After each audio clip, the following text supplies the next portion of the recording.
300 billones de dólares. Esa es la deuda global acumulada en este momento. Cada país del mundo debe dinero. Estados Unidos, China, Japón, Alemania, España, todos han sin excepción, pero si te detienes un segundo a pensar, surge una pregunta inquietante. Si todo el mundo está endeudado, ¿a quién le debemos realmente? La respuesta es perturbadora. El mundo se debe dinero a sí mismo. Pero no es un error, es el sistema, y fue diseñado así deliberadamente. Hace 300 años, 4 hombres crearon una trampa de la que nadie podría escapar jamás.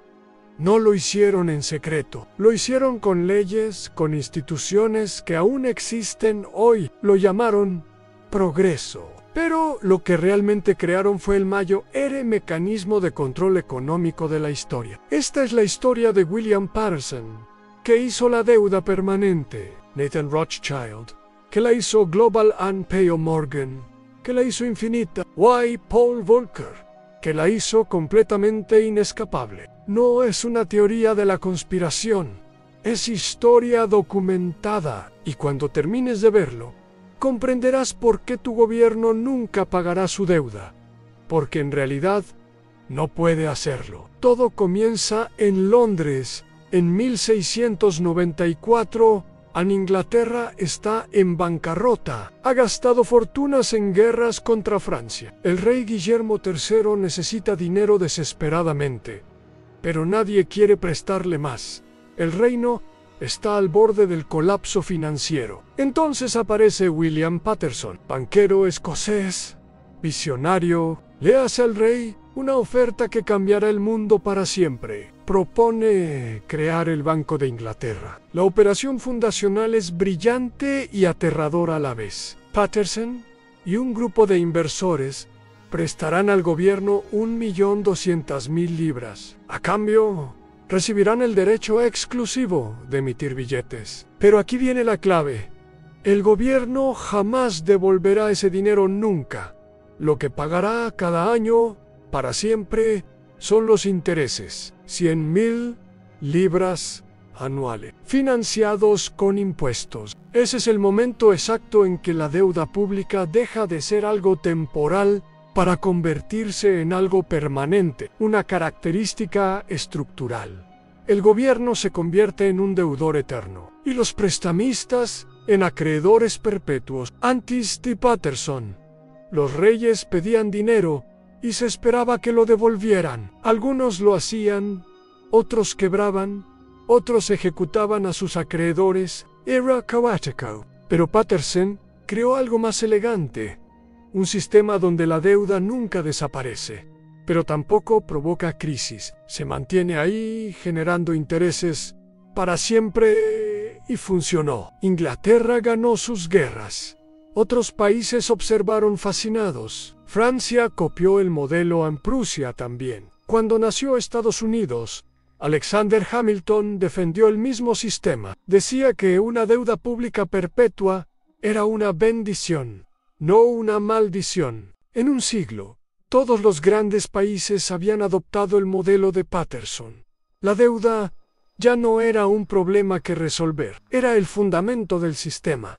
Pero esto era solo el principio. Nathan Rothschild no inventó la deuda pública, pero la transformó en el primer mercado financiero verdaderamente global de la historia.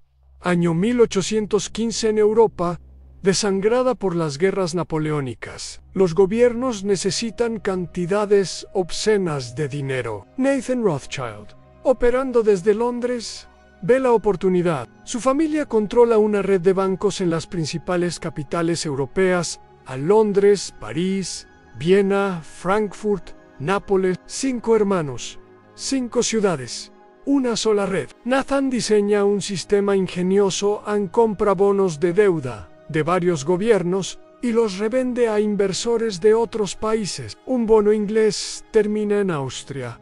Deuda francesa acaba en Prusia. Todo está interconectado. La genialidad del sistema es su consecuencia inevitable.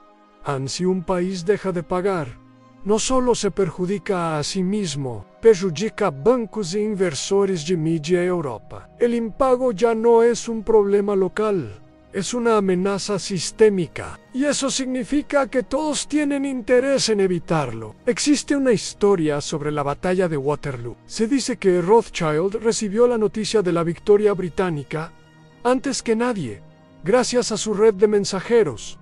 Empezó a vender bonos frenéticamente. Los demás entraron en pánico y vendieron. Los precios se desplomaron. Entonces, Rothschild recompró todo. Horas después llegó la noticia oficial: Inglaterra había ganado. Los bonos se dispararon.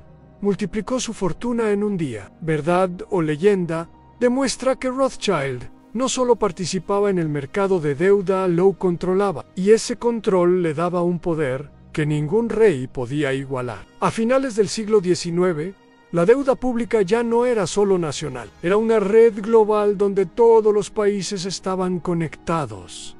Y eso hacía imposible escapar. Pero aún faltaba algo a nacer: la deuda infinita, y esa tarea la completó J. Paseo Morgan. En 1907, Estados Unidos sufrió una crisis financiera devastadora. Bancos quebraron, la bolsa se desplomó, y J.P. Morgan, el banquero más poderoso de América, actuó como un banco central improvisado. Reunió a los principales banqueros, organizó un rescate, estabilizó el sistema, salvó la economía con su propio dinero. Esa crisis dejó claro que Estados Unidos necesitaba un banco central de verdad. En noviembre de 1910, un grupo muy reducido se reunió en secreto en Jekyll Island, Georgia. Representantes de Morgan, Rockefeller, Warburg pasaron 9 días diseñando la Reserva Federal. El objetivo oficial era crear estabilidad. El objetivo real era garantizar que el gobierno pudiera endeudarse sin límite, porque la Fed tendría una capacidad única en crear dinero de la nada y usarlo para comprar bonos del tesoro. Antes de la Fed, si el gobierno quería gastar más de lo que recaudaba,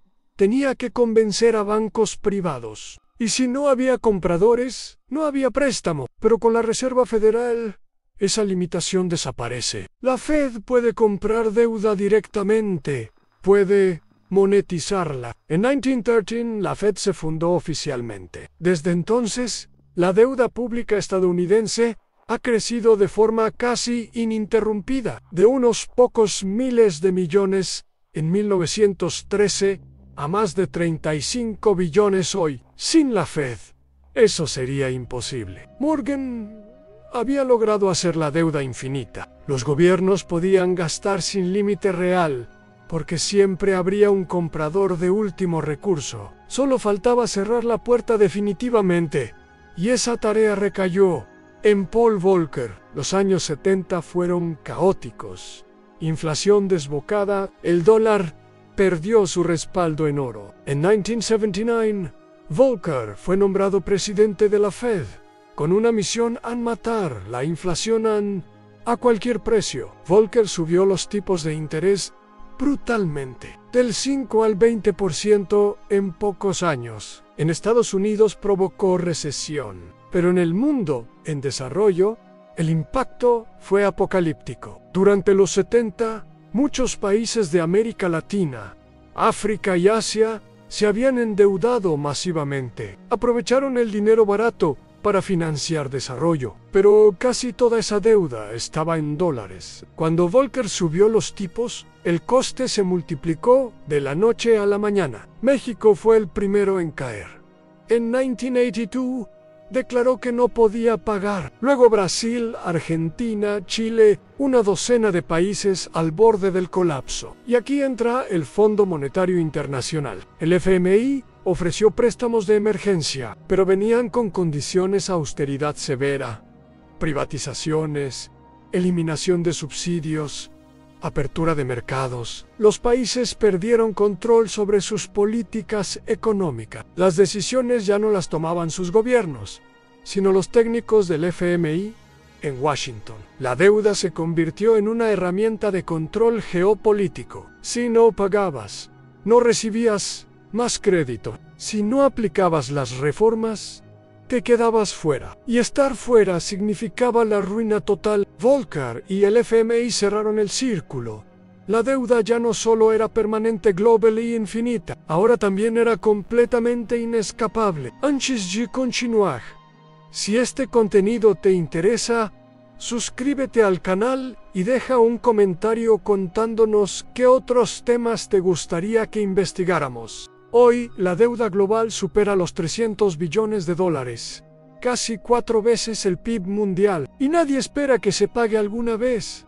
Pero aquí viene lo más perturbador. No es que no se pueda pagar, es que no se debe pagar, porque si se pagara, el sistema colapsaría. Cuando un gobierno se endeuda, crea dinero nuevo en el sistema. Ese bono termina en un banco, en un fondo de pensiones, en manos de un inversor, y se usa como activo, como garantía para otras operaciones. La deuda pública es el fundamento del sistema monetario moderno. Si un país pagara toda su deuda de golpe, ese dinero desaparecería.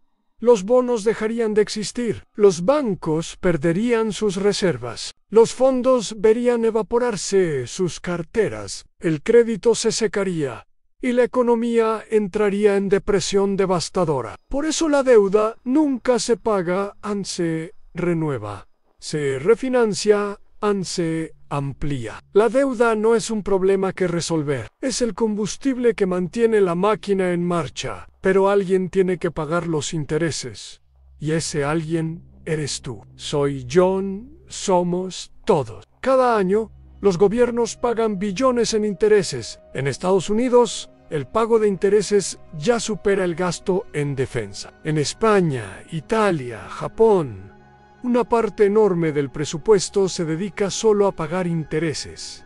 No a hospitales, no a escuelas, solo intereses. Y esos intereses van a algún sitio, van a bancos, a fondos de inversión, a gestoras de activos, instituciones como BlackRock, Vanguard, JPMorgan Chase.